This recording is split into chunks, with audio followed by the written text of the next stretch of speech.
سلام دوستای عزیز، امیدوار هستم که خوب و سلامت سرحال باشین. من دیگه امروز تصمیم گرفتم آشک جور کنم. دیگه خواستم اما تو دیگه موادایشم بر شما بگویم. من خب میفهمم که دیگه افغان باشیم و آشک یاد نداشته باشیم، ناممکنه.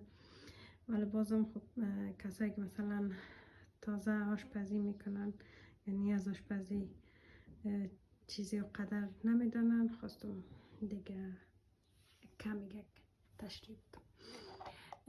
این از دال نخود دوستای عزیز. دال نخودم اول جوش دادم، دوباره آبش خالی کردم، ایره قرمه جور کردم. یام که خمیرش هست، یام که گندنه دیگه، یام ماس هست که من سیر زدم و نعنا، روغنی هست که دیگه چرب میکنیم دیگه. چیز هست من میخواستم بگم که من ایره میتونستم در کاسه پرتم، ولی خب ننداختم، صرف به خاطر از اینکه چیز هست قطیش نشان بدم که این ماسک هست، میتونین از این خرید کنین، به خاطر آشک استفاده کنین. یا ماسک هست شیرین نیست، ترش است دیگه، یعنی ماسای سلدکی که آدم میخره شیرین میباشه دیگه، بر آشک مزه نمیده، شیرین رقم باید ترش باشه. خب دوستا اینا وقت چرب میکنیم دیگه،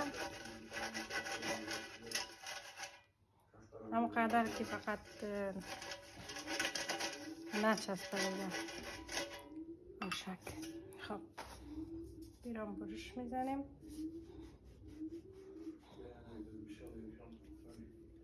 بیام خب بیرام یک دانه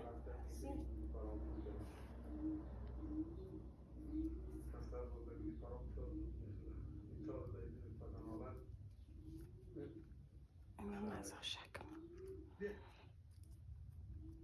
خب دوستا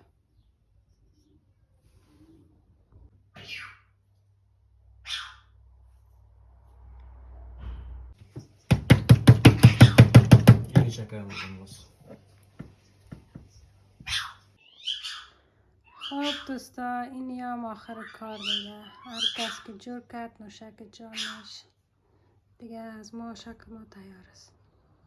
بفرمایید.